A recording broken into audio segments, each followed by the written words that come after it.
I'm the director of the Online Worldwide Learning Services, otherwise known as OWLS, at MITx at MIT in Open Learning.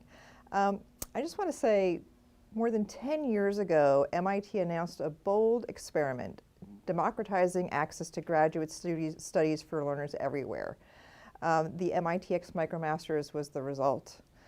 And today I'm joined by 3 of the visionary MIT faculty behind these innovative programs. We've got Dr. Sara Ellison, who's the faculty director of the MicroMasters program in Data Economics and Design Policy.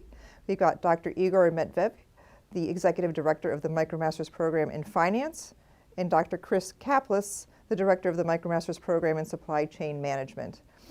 Sara, Egor, and Chris, thank you for joining us today. I know it was, a little bit of a surprise that we were all doing it in person. I know there was a little confusion there, so thank you for all showing up. And I want to say that, this is the first in a series of panels where we're going to talk with our faculty leads first, and we're going to doing this in recognition of the 10th anniversaries of the programs. And we're going to talk about not just the what of the program, but also the how and the why. So I'm hoping that each of you could start off by talking about how you became involved in the program, what your experience has been of translating the on-campus material into an online format, because I know that sometimes that can be a little bit more than you know that you signed up for, a lot of learning along the way. And what has it been like for your on-campus programs as well? So Sara, let's start with you.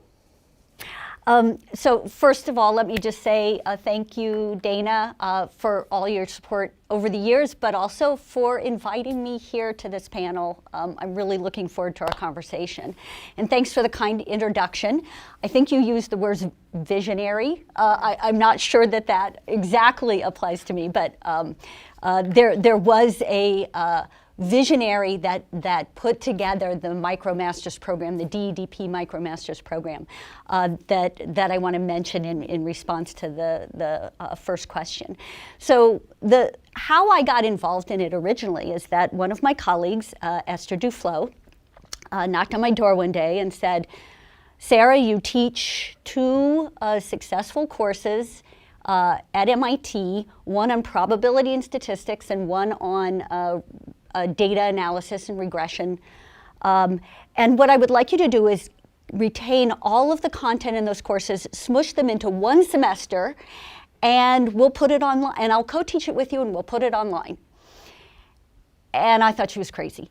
But she has a track record of being a visionary and being right about a lot of things. And so I went along with her crazy idea, and that was sort of the beginning of my involvement in the DEDP MicroMasters, and then I later became faculty lead for it. Excellent, thank you. And so how about you, Chris? How did you get roped into this? Yeah, that's the right verb. Thanks again, and Dana, you were there from the beginning. So we started doing our first MOOC pre-MicroMasters being formed. So it was the summer of 2014, and Sanjay Sarma came and convinced us, "Hey, do you want to do a MOOC?" And it was a course I'd been teaching for over 10 years on supply chain management, and I said, "Sure, why not knowing anything of what it would be." And so it's like at the Center for Transportation Logistics, which I'm the executive director of, which sponsors these programs, has a habit of being a guinea pig. And so we thought, if we don't do it, someone else will. Let's try it. What could happen? And so just to same with your experience doing it, we had no idea what we were getting into. No one really knew what MOOCs were at that point. And so you're learning as you're going, and the ink wasn't dry on the videos before we released them. But it was early days, and what I loved about what MITx let us do is be very experimental. There were no rules, so you could make those rules up. So it was kind of a free-for-all for us. How about you, Egor? So I guess we had a little bit of a benefit that we actually finance MicroMasters, so we were one of the last ones, I think, to join. And so we had some of the, experience following my colleagues here in terms of what to expect. And you still did it. and we still did it. That was the amazing part. But the opportunity was there. So I think, Sanjay Sarma approached us in terms of just trying to create and bring the core of our Masters in Finance program, which is one of the leading Masters in Finance program in the world, and just put it all online. And that's exactly what we did, and it took tremendous effort, not only mine effort, but a lot of faculty, finance faculty at MIT Sloan. And with all of that effort, I think that the product exists right now. Was there a concern that there'd be cannibalization? Because that's something we had at first. Will people do this? They won't come to the master's program. Yes, and that's a great question, Chris. I think it was one of the first concerns that we had in terms of cannibalization, because the program is very selective, Right. and it somehow people thought that if there would be a lot of demand and a lot of pathway, because this program has a pathway into our Masters in Finance program, that somehow people would be a lot of people would be doing the MicroMasters and then getting into the main program by transferring these credits. And so there are a lot of actually thought put into like how to actually navigate that. But I would say that plus also the academic integrity piece, Yes. just to make sure, because this is such a core knowledge for us in terms of we need to make sure that people actually know this content before coming to us. So that piece of making sure that they take exams on their own, they study the content, and they come prepared so they can take the rest of the program. I would say those two were the primary concerns from the very beginning. And for the DEDP program, so DEDP stands for Data, Economics, and Design of Policy, as Dana said. The cannibalization wasn't even an issue for us because it was a brand new program. We saw it, the economics department saw it as an opportunity to take some content, create some new content, take some content that we already taught, and bring it to a different audience. And in particular, people who were interested in data-driven policymaking. Learning the tools and the data analysis tools, the economic theory tools, et cetera, to analyze government policies and improve them. And we saw this as just a great opportunity to do that. So we were kind of the same. So we run a master's program that had about 40 students a year, but we also have affiliate centers across the world, 5 different scale supply chain and logistics excellence centers that each have around 40 to 50 students. So we were reaching 250, 300 students a year, but we wanted to do more. And so it was the same thing. You can reach thousands of people, and that raises its own concerns. Because when you give a lecture to 25 or 30 people, you make a mistake, maybe 1 or 2 people will figure it out. Wait, you make a mistake? Oh my God, you do a video and you get thousands of emails. And so it just raises the bar for what you can do. But the reach is the real thing that was attractive to us, to spread the word. And also something I love that has always been pushed is the non-traditional student, finding the non-traditional student. Yes. Absolutely. For us, this is one of the big motivations as well, because we had such an established pipeline of people who actually came into the program. And one of the ideas was, together with Open Learning, to actually expand that pipeline of who actually applies, and kind of expand the student diversity. Did you find any diamonds in the rough? We absolutely did. Yeah. We absolutely did. Yes. That's the reason for doing this. It's Yes, so absolutely. One of our first class, the people who came through, and every MicroMasters usually is tied to a master's program, and part of it is a funnel to an MIT master's degree. And so we had one student came in who was 20 years out of his undergrad, didn't finish his undergrad, would never have gotten into grad school, and he ended up being phenomenal. We just couldn't tell anyone that we admitted him, but that's what the program is for. And so that was beneficial. I want to amplify this. This was not something that we anticipated going in. That we would be able to, we thought, okay, we're going to increase our reach. We're going to, offer this content to a wider group.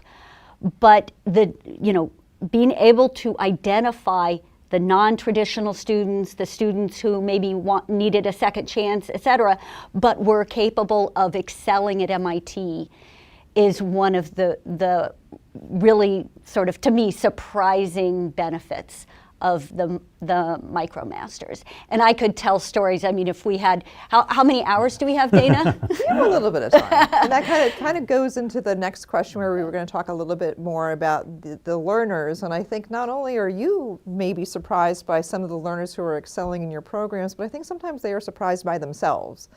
And so I'm curious if any of you have any stories where you have either, because I'm sure as people move through the program, you start recognizing people who are like very active in the courses, people who are doing well, or maybe people who have, improved over time. So do you have any kind of stories of learners where you've heard from them that they surprised themselves, or, kind of like, you have your superstar learners, like the people who have done like 5 MicroMasters, and to me those are like exceptional people, right? They're just, but you have a lot of people who are exceptional in different ways and maybe don't know that about themselves. And so if you have any experience of seeing learners blossom in this area where they may have, they would have maybe never even come to MIT or even thought they could do MIT work, and then they come here and they maybe wind up in your program and getting a master's from MIT. So many stories.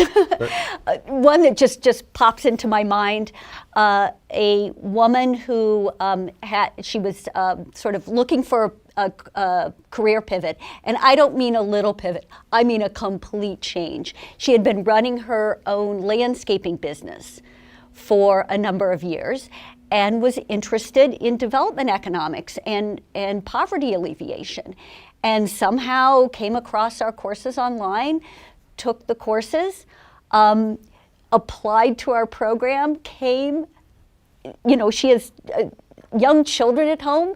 She did our master's degree while taking care of her young children. Did an excellent job and is now actually helping us create new MOOCs. Wow. Yeah.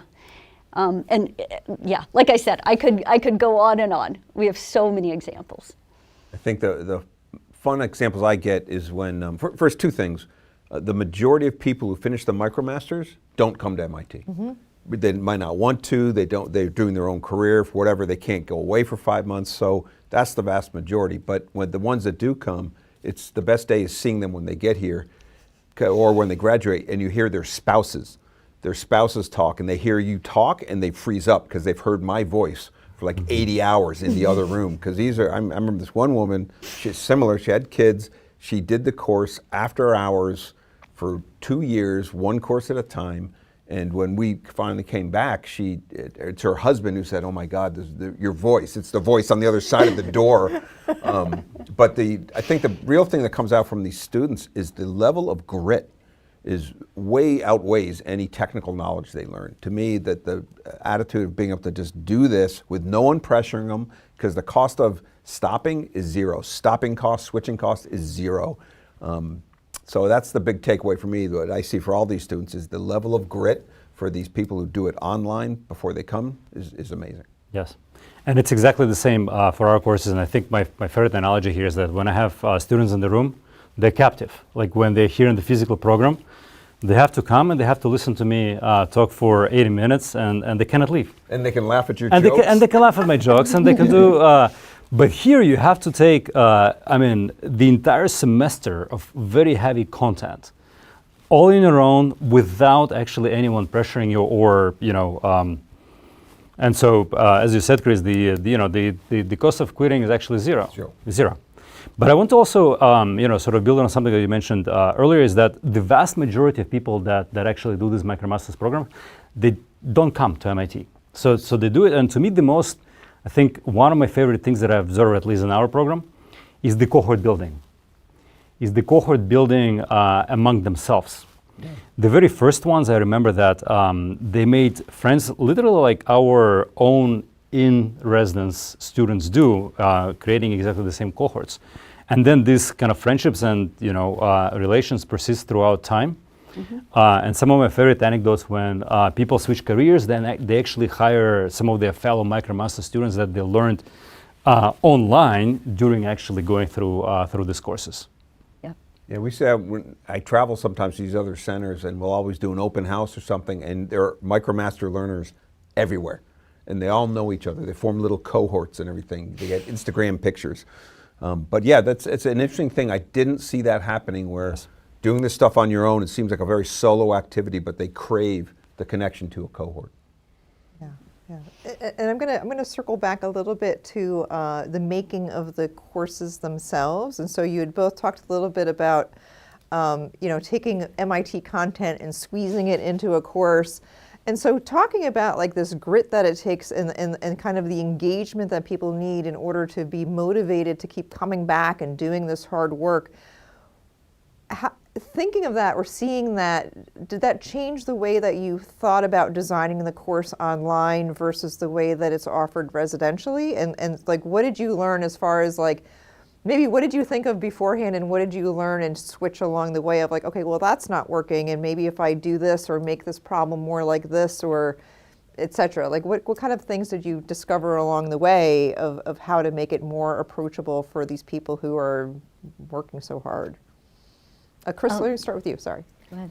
I was waiting to see who was going to get this I'm first. going to give you the nod. So the biggest thing is, I think what Egor said, you don't have a captive audience anymore. They can flip off or go to YouTube in 2 seconds. So the level of energy has to be very high. You have to be excited for that. And then the other thing that we found is, which is online education, shorter bursts. You have to do things very short, very concise. But it's like the third evolution since I've been teaching at MIT since the early 2000s. It was traditional lectures, like when I went here at Blackboard. Then it went to active learning. Do you remember that? Where you had things due in the classroom, which you cannot do in a video. So we actually went backwards and went back. You have to be very compelling for short bursts of time and then intertwine interactive exercises. So it totally changed the way that I approach teaching. A little bit for how I teach in person as well, but I think it was a totally different way of doing it. I couldn't just use my slides and just talk for 40 minutes because they wouldn't make it past the third slide. I guess in a similar vein, I mean, I had mentioned earlier that Esther Duflo had come to me with this idea of compressing 2 semesters worth of MIT content into one MOOC, and I thought it was crazy. And what I didn't realize was that when the content gets edited down into these little digestible chunks, that learners can watch them multiple times, or they can watch them once and let the content sink in a little bit, or they can do the finger exercises after each chunk to let that knowledge kind of take root in a way that's impossible in a residential class. And that, I think, is the real power of the sort of online technology, is that we can sort of mimic the way that people learn most efficiently. The student controls the pace. The student controls the pace. Huge. And yeah, absolutely. So that was a really eye-opening experience for me that that has fed back into my pedagogical thinking as well. So for us, it was very similar. So we had to break everything down in chunks because the content is very heavy. And you have to be very short, you have to be entertaining, you have to make sure that they follow, but then critically, you need to be able to have some exercises of the kind of nature quiz that you mentioned. And we've developed this, concept checks, as we call them, that after every short segment, we ask a set of questions that, are designed to keep people engaged and make sure they understand the concept before actually moving on. And also, I would say that we actually track so that the ability, how many times people actually watch a given video, we actually track the statistics. And I think it's a remarkable thing because, I mean, with such heavy content, and if it's complicated and if it takes time to digest, the ability to pause, the ability to rewind and go back and watch one more time is actually priceless. And that changes how you develop it because Yes. I like to think of if I lecture in person, it's beer. Right? I got to be, look at the one person in the room and moderate person and go at a moderate pace. If I'm doing it canned like this, it's whiskey and they can sip it at their own pace. So you can make it very dense and they can determine how fast they want to go. Have you asked your students what speed they play you at? Everything from half speed to double speed. I don't know if it's beyond those bounds, but I mean, just For us, the median is actually just one, Yeah. just one, because I think it's heavy enough to go at double speed. And so, Chris, you mentioned a little bit about a bit of an impact on your residential teaching. Can you talk a little bit more about like what you have learned online that actually does translate or inform your residential teaching? Funny story. So the videos came out in the fall of 2014, and I was teaching the in-person course at the same time. And the students learned that there's videos out there. And they said, can we get access to the videos? And I said, of course not. You've got me live. Why would you want video? And they said, that's great. That's great. Can we get the videos? And so they really wanted the videos so they could do exactly what you were saying, Sarah. They could go back, go forward, because we all know if you're teaching in person and you got to get this much done, you're going to go until you see 3 heads nod, and you're going to keep going because you've got to keep the train going because you're controlling the pace. They can do the videos, they can watch them. So we've integrated the videos into it. The course, but we're still struggling, to be honest, how to incorporate those. Do you make them replace the lectures? Do they complement the lectures? Do you require it? But it has changed more or less the way that I teach. I don't know, have you incorporated the videos in the courses in campus? We have tried. So we haven't fully done that. Yeah. But early on, we actually did share them with, so this was for the Masters in Finance program, but we obviously have our Master of Business Administration, the MBA program as well. And early on, we actually used to make the MicroMasters videos available to the MBA students as well, just so that they can, watch it one more time or have somebody else kind of, hearing how people talk about the same concepts. But more recently, I think we have not really made that available, and I think it's a little bit broader decision. Like we just in general, even. Our own recorded lectures, we just don't make them available to our students by default. So, but we've kind of played with the idea of different versions of it, I guess, similar to what you did. I think we like them so I think there's 2 types of ways to learn with books. There's the on-ramp book, where you learn the concepts. It's really slow, very introductory, but you don't want that if you want to refer back. Then you have the very dense referral book. And so when people took our course for the first time, they did the videos. We didn't think we needed a book. And that's one of the first questions they asked. Where's the book? Because I need some reference guide for it. So we had to create one. So what I really learned from this is that people don't learn in one way. They need multiple media and they consume them differently. And so we're treating the videos as, they're there if you need them, if you want to go back and redo things. But yeah, we don't lead with them anymore. Mm-hmm. We actually, one of our MOOCs in the MicroMasters is being taught at MIT in a flipped classroom, fully flipped classroom. So there are no lectures. The students are assigned to watch the lectures on video from the MOOC, and then all of the class time is spent in discussion of case studies that are related to the lectures. How's that working out? I think it's working out very well. The students seem to be really engaged, and they sort of get the best of both worlds. They have the videos that they can watch at whatever speed that they would like, and then they get, here's the professor in person, right. and we can and I can ask him or her questions and yeah. That's great. So I will add sort of, I guess another anecdote how we actually use this content right now. So oftentimes it just gives us a backup option. For example, there was a recent episode, we rely on a lot of international students in the Masters in Finance program. So recently people were kind of delayed in getting here. So I think one of the ways that we actually use MicroMasters content is that giving people access, so you could be abroad and you can actually start the program by watching the videos and doing the homeworks, because it's literally the same content as we teach on campus. So it gives us a little bit of that optionality, sort of in delivering the residential content, if we ever need to tap into this. Excellent. All right. Let's see here. Let me see where we are. I've got non-traditional students.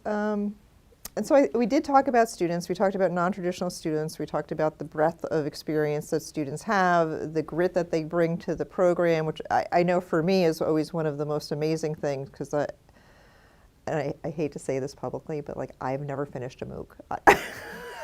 I've tried, I've taken them, but like I don't have that grit of like just coming back and doing something, because it's an amazing amount of work. And it is. When we have that, the MicroMaster celebration, that is one of the most like inspiring things that I do every year, right? I mean, like just to see how excited everybody is, the amount of people that have completed, the stories that they share. I mean, it's incredible. Like I'm Agreed. like, oh, there are wonderful people in the world who like are not afraid of hard work and just keep plugging along, even when they're just really struggling. Like they just keep showing up, and it's really very incredible. We do a credential celebration for the SCM, the supply chain credential holders, every January. And it's because we have all the blended program comes for that, plus any other ones who want to come. And what's funny is they all have the shared experiences independently, but they come together. And I always do the talk of the three things that I get asked the most. And the number one is, of course, can I take a picture with you? Because they've seen you for so long. It's so asymmetric.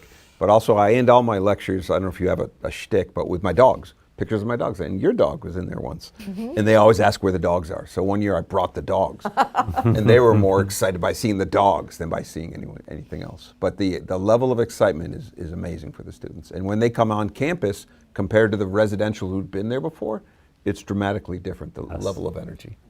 Yeah. Interesting. Yeah, I want to emphasize the fact that the residential master students who come through our MicroMasters, they enrich our department and our courses so much. The enthusiasm, the grit, the non-traditional experiences, some of them are mid-career, Yes. just that they're from all over the world. They bring such a rich set of interests, experiences, personalities, etc. And knowledge, and they enrich our department remarkably. When we had our first cohort come in 2017, 2018 was the first class, we were concerned because we had a residential class that started in August, takes 10 months, and then these blended students who've done the MicroMasters credentials and came in, they'd come in January. We thought there'd be competition between the cohorts. And so we had a study done to see how well they did. And so it was done, and it found that the blended students who came in through the MicroMasters did better grade-wise in every class, not just against our residential students, but against the other MIT students because of the level of excitement. But the most interesting thing, quick anecdote, is initially the residential students said, who are these newcomers coming here? We're the real MIT. We've been here since August. We know the deal. And they're a little, say, who are these new kids coming? And the blended students coming in said, I don't know what you're talking about. I've been doing this for 2 years in my basement, and so I'm the real MIT. So it was really funny. Initially there was friction, but it doesn't exist anymore. They become one cohort, but it was just two different paths. That's interesting. I think it's that funnel, right? So like people who actually end up with all of this grit and perseverance, like actually Absolutely. ended up, finishing the MicroMasters and then coming. It takes so much work and effort that I think you have to be outstanding in so many different ways. Absolutely. And we have fewer anecdotes than maybe both of your programs, but we have them as well. That people that eventually show up through the MicroMasters pathway, they are remarkable in so many different ways. Mm-hmm. We've had some go on for PhDs, which we didn't expect and we never encouraged it to be. This was not meant to be. This is more of a professional degree. We expect you to go out and work in industry, but some people find they love it and they will continue through. Yes, and we have too. We've had quite a number go on to PhDs, both at MIT and other institutions. So I'm curious for the, as you just mentioned, like, kind of considering it to be a professional degree and people going into industry. And so if you've got, and as you mentioned, like a majority of these people obviously do not come to MIT or necessarily go to another pathway school. Right. What's your experience as far as people using the MicroMasters as the end of what they're trying to do, in order to progress their careers or to shift their careers? Like, have you had any experience in seeing or hearing from employers or from the learners themselves of like, okay, I got my MicroMasters credential and I made this change in my career, or I got, so not necessarily I'm coming to get a master's degree, but it did still have a positive impact on their life. Egor, let's start with you. We have the majority of use cases like this actually. So we have so many people that do career pivots. And I think this content is really because this is something that you learn MIT quality finance content. that I would say, just to promote it a little bit, if I may, is second to none. So I think everyone who should, whoever wants to, pivot careers and learn finance, please come to us. But in all seriousness, it really is the best way to actually start learning the new subject. And I would say for us, the two types of use cases. One is just to develop understanding a little bit better, because the content that we have actually also goes deeper than just an intro finance course that you can find online. So it's that kind of like, deepening your knowledge, and then also kind of, the career pivot. And we have so many, cases. I mentioned the kind of cohorts of especially early learners that kind of went through the program. A lot of them got their first finance jobs as the result of the engaging the MicroMasters program. And we actually do a lot of analysis. I'm not sure if learners are aware of that, but we actually track their career progression through LinkedIn and some other means. And all of them actually have fairly successful kind of career progression. And to me, I think that's very natural, because that's the big reason why we've created this product to be to enable people to actually do exactly that. Mm-hmm. So the pivot is a really good point. What we found is that, especially during COVID, when supply chain became a concept that everyone understood, now or they realized that when it didn't work, and so people would be looking for, that looks interesting, and Google supply chain, and so we saw a lot of pivots, especially there, coming from IT a lot of times, but getting into that was a great introduction. But another point that we've seen that kind of drives this home is companies have realized it, and so we have companies like Schlumberger, SLB, like GE Vernova, and others, where they will sponsor students to just go and take the regular MicroMasters, no special cohort, and if they do well and get into MIT, they'll sponsor them.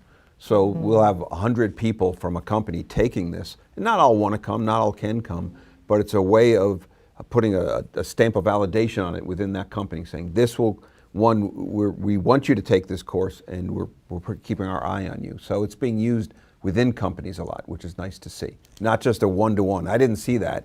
I thought we'd just be going for one-off individuals, but companies are starting to use it for their upskilling.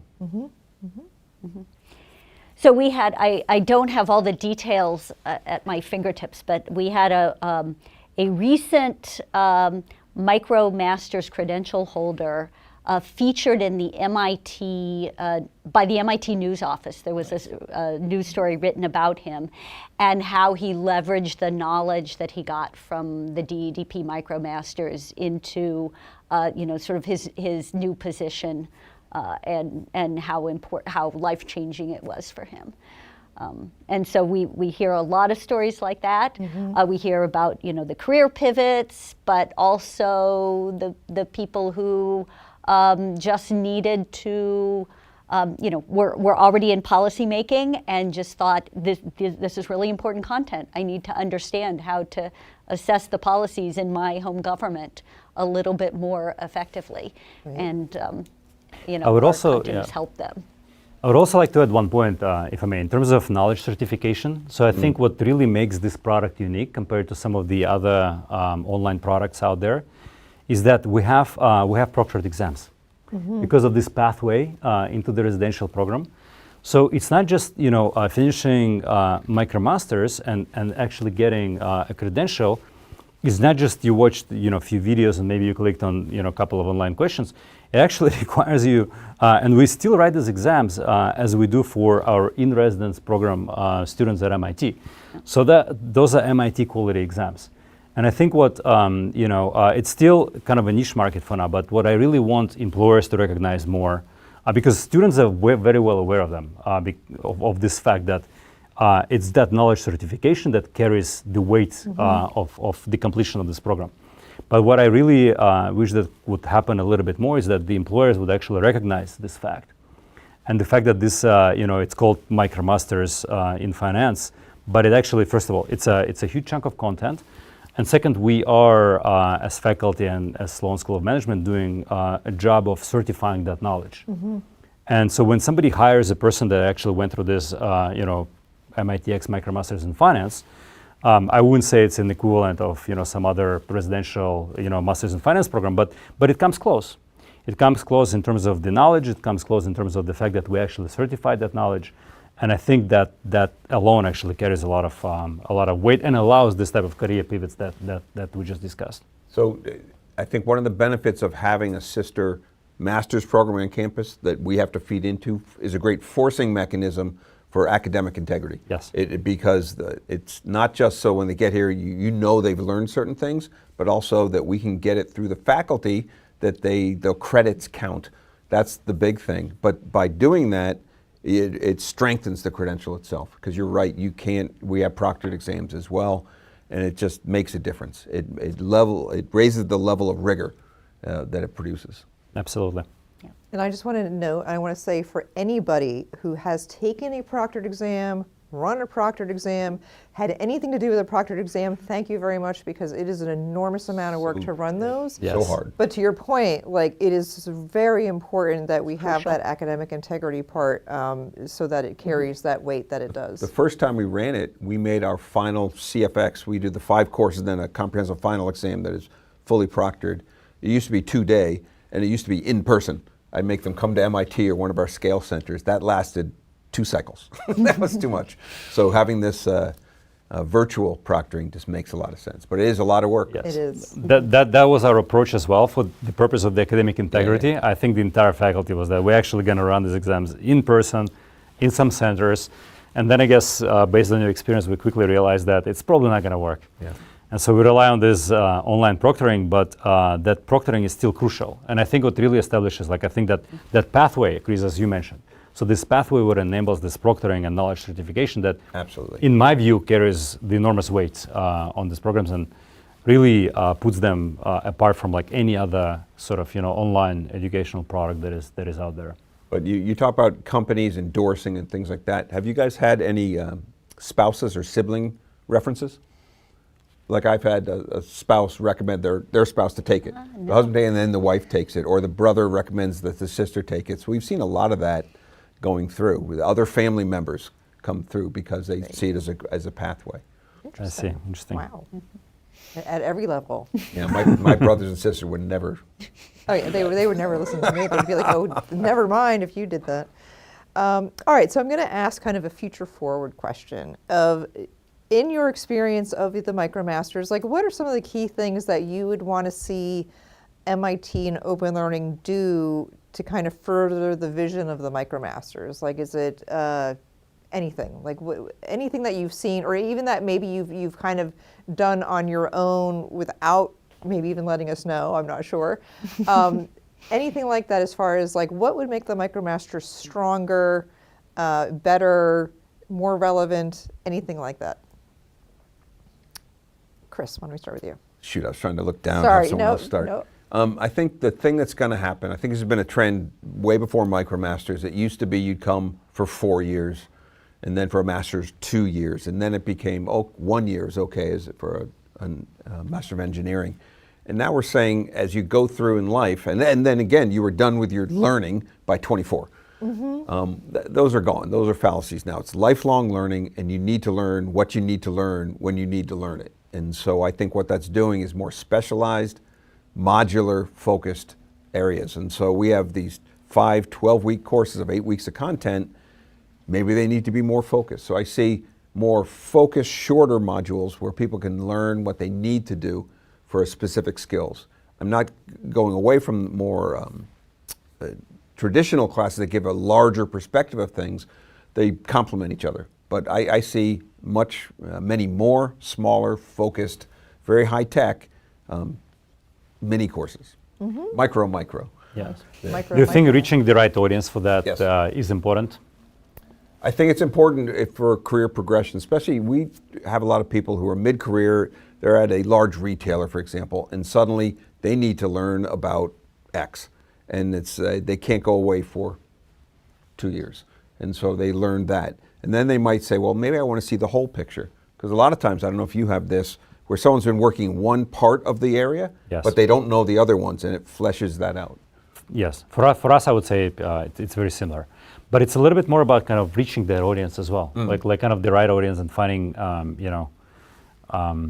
for whom this content would actually be of Fair. value, like kind of spreading the word that this is even kind of available in the first place. Yeah, I definitely agree with that. I mean, MITx and OWLS have been great partners in helping us establish these programs and getting the word out. And I want to keep doing that. I think that's super important to try to reach the right audiences. It turns out that there is a lot of demand for our content, and we're finding this as we travel to, as we talk to colleagues at different universities, travel to different countries, there, as our DEDP graduates go back often to their home countries and spread the word about the DEDP content. And so we have been approached by a lot of universities across the world to set up, to help them set up a similar program, to sort of leverage the content in the MicroMasters and help them set up a master's program. Nice. And we're actively doing this at the top technical university in Côte d'Ivoire now, at a university in Sao Paulo, the Paris School of Economics, places all over the world. Awesome. So another future area that students always ask for is more courses. They want more specialty electives. And so we, at the center, we also have MOOCs, which are not, the difference between a MOOC and a MicroMasters, in my opinion, is you don't have the academic integrity. You're not as focused on that. It's pure learning. You learn to learn. Right. So we have one in sustainability, humanitarian logistics, and advanced network design. And the next thing maybe is to make electives within the MicroMasters. So you take, of these 10 courses, pick 8 or something like that. That giving more flexibility is one way. We're still weighing that option, but that's always a big question. They want to take more courses and get more content. Amazing. Because there wasn't enough content to begin with. So much content. All right. Okay, so those are the questions that I have. And so we have some audience questions. So I'm going to cover some of those. So the first one I've got here is the hot topic of the day, which is AI. So the question, what is AI? I'm not sure. All right, so we've got, given the rapid advancement of AI, do you think the perceived value of supply chain courses and professional certifications might decrease as AI enables people without formal training to access and apply similar knowledge? How should educators and institutions respond to this challenge? So many questions there. First, no, obviously, because what we teach is context. And so that's one of the things that the Gen AI tends to not have it. The user has to have the context to understand what they're asking. But then the real question is, how do we approach AI? And so there's a continuum, right? On one extreme, we ban it, right? And there's some schools that will do that for in-person, can't use AI, it's cheating, whatever. And then the other extreme is allow them to use it however they want to do it. And so we're trying to find that middle ground. It doesn't make sense to ban it because then you're training them how to fight with a knife and sending them out to a gunfight. It makes no sense. But you want to keep the AI away from assessment. And that's what the proctoring becomes so important. AI, even if you cheat with AI, you learn a little. And so we try to leverage AI as much as possible because it's a great complementary skill and a tool. And we're seeing it change everything, not just in the MicroMasters and virtual, but in person. It's changing the way I do my work and approach, and it's changing the way the students do it as well. And it's all happened within the last 4 years, if that, 3 years. Right. Sara? Yeah, I agree with Chris. I mean, it does not make sense to ban AI. Generative AI it gives us a set of very powerful tools, and but they have to be used by human beings who understand them, right, who are well trained, who have a broad knowledge in the area that they're using them, and can understand when the AI is leading them astray. And so that's a challenge for us going forward to make sure our students have those capabilities and that knowledge. And I will add to it by just providing one example that right now, if you want to learn finance, going to ChatGPT and start asking questions is just not the right way of doing it. Instead, taking the MicroMasters in finance and watching the videos and going through the courses is the right way of doing it.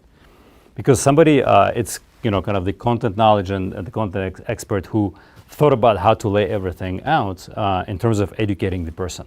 But what we are thinking in terms of kind of how to leverage it a little bit, some of the exciting work that colleagues at Open Learning are doing in terms of helping people sort of with the modern AI tools, once they understand kind of the building blocks, if they don't understand one specific question, being able to ask that question and then help kind of the the engine help them to bridge that level, the gap, if they don't understand something. So it's a little bit more kind of a personalized, like adaptive approach to help people with specific questions. But it's definitely not kind of a replacement approach that instead of this type of expert content, I'm going to Gen AI and start learning from scratch. And even using it as kind of asking questions kind of generically is not probably the best way of doing it unless you understand really the content very well in the first place. Yeah, personalization at scale is a huge opportunity. Absolutely. It's almost having a little custom tutor Absolutely. next to you. That's the Absolutely. goal. That's the goal. And one of the great benefits of having AI come out, ChatGPT, is there's a site called Chegg, which we used to call the cheating website. Yeah. Yes. And It the shares stock just price dropped. collapsed. Yes, that was one of my favorite examples. It's just amazing. Yes. Yeah. So it's like that entire business model To put them out of business. Put them made me out of the happy. business right there. It was amazing. I know a lot less takedown notices that we have to send out. Yeah. All right. But it has raised, I think the other thing it's done is raise the level of expertise by the instructor. You have to be more than just a ChatGPT instructor and showing stuff. You have to show more content. So it actually has raised the bar in what we have to deliver. Interesting. Absolutely. All right. Next one I've got. Oh, we kind of covered this one already. How do employers view the MicroMasters program compared to traditional, I guess, programs? It says ones, but I Yes. think programs. Any insights on that? Yep. I can speak a little bit to it. So as I mentioned, sort of through those cohort examples, like people that went through the content, they really kind of appreciate that level of certification and level of knowledge and understanding of finance. But I would say that, Dana, you earlier asked in terms of what I wish, sort of like kind of the future, the path forward. I want more kind of understanding of that level of depth and certification, especially among the employers. And I think if one thing we can do to kind of collectively, because of what also Chris mentioned, that pathway, right? So like what makes that academic integrity piece and that online product is so unique is that pathway that requires us to certify that knowledge at a very high level. And if we can let employers know that and understand kind of the value of it, I would say that that alone can kind of spread the word and kind of increase the employer how much they put value on this product that in these programs that we are running. I think every company has a culture where they tend to like people from certain local universities usually. Talk to P&G and they have a certain profile, talk to Walmart, they do. And so they're looking for a certain type of employee, and different schools produce different things. Some people come to MIT to interview for a certain type of person. And so we're finding that that's there, but what I'm finding really interesting is once you get MicroMasters in a company, they start forming a mafia. And they start hiring other ones and other ones, and starts building that culture. And we see this more and more happening with companies, like having a beach hold, right? And then you start growing because they know these people, to your point, Egor, they know that they know this material. And that's someone I can trust. And they know how much grit they have and how Exactly, difficult it was to exactly, get through exactly. the MicroMasters. So we need to do a better job of spreading the word. Well, the one thing that I was going to note is that we are working on the digital credentials, which will include a lot, because right now, like you get a certificate and it just says the title of the course. It doesn't, and the one thing that's always, that I looked for an opportunity for the credentials is like, it doesn't really communicate the depth and the, because you can get a credential and, how do you know it wasn't a 6-hour course with 2 hours of work a week versus a 13-week course with 6 to 10 hours a week? Like you can't tell that from the credential. So now what we're working on is a digital credential which will be attached that you can send to the employer that lists out everything that you covered, so a lot more detail about what goes into that credential. And so that's being actively worked on. We have some test cases for right now that we're working on, which I have been, because that's always been one of my pet peeves, is like, the weight of the credential is hard to tell just by looking at the link that somebody sends you. I do admissions for our graduate program, people coming in. I'm looking at transcripts all the time from different schools. I'm shocked at the difference in levels of classes that the same degree from different universities take. Exactly. There are a lot of like history of yoga stuff and things in there. It's like, you did what? There's no calculus anywhere in this. And so it's funny, there's very little level setting. No accreditation does it, but it's shocking the variation. Yes. Yeah. So I'm excited about that, because that's something I had been asking for a long time. It's really great. As of now, we just write, kind of a letter of completion. Yep. Where we're actually outlining exactly what they did and how many hours of content they covered. But having, this type of digital credential, I think would go a long way. Yeah, and I think the other interesting thing is that there is kind of a, and I can't remember the organization that does it, but basically like, common skill names that are applicable across an industry, so that starts getting accepted of like, okay, so this is what this means, and so that as more people use the digital credentials, everybody will understand that the history of yoga class means this versus the statistics class, which means this, and so really kind of understanding what those skills are, and even just not even what is the class, but what is the skill learned in it, right? And so that kind of again speaks to the breadth of the course, but also kind of goes into that, what did you learn, not just did you ask AI I think it's very amenable to engineering. It might, I don't know how amenable it is to other programs, other degrees. Finance probably, it's skill-based. Yes, it's skill-based, yes. Yeah. Yep. Okay, let's see, we have another one here. What have been the most valuable insights you've gained from the MicroMasters community? Sara, let's start with you. I put you on the spot. Yeah, no, that's okay. We've learned a lot from the MicroMasters community. I mean, I think we touched on this earlier, but the way that MIT has done admissions forever is pretty darn effective, but the MicroMasters credential holders who then apply to come to MIT to do the masters and are so successful has sort of opened our eyes to alternative models of admission to higher education. Wow. And so we've had conversations with MIT's the head of admissions for undergraduates for MIT, saying, look, we have this model for admissions for our master's program, and it's been wildly successful in identifying non-traditional students from all over the world, students with very different backgrounds, some of whom don't have bachelor's degrees, some of whom have never even been on a college campus before, and they come to MIT and they succeed. I wonder if this could be used, a model like this could be used at the undergraduate level too. Wow.